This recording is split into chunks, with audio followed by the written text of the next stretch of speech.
Joseph Vijay எனும் நான்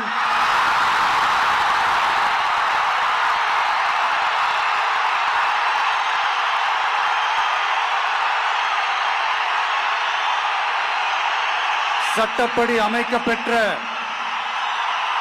இந்திய அரசியல் அமைப்பின்பால் உண்மையான நம்பிக்கையும் மாறா பற்றும் கொண்டிருப்பேன் என்றும் இந்திய நாட்டின்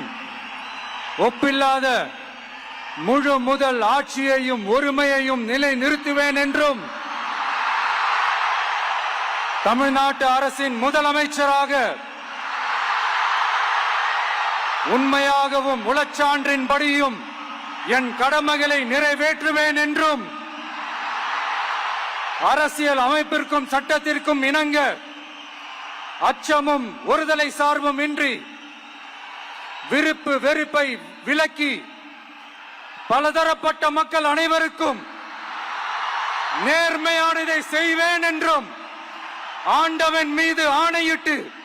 உறுதிமொழிகிறேன்.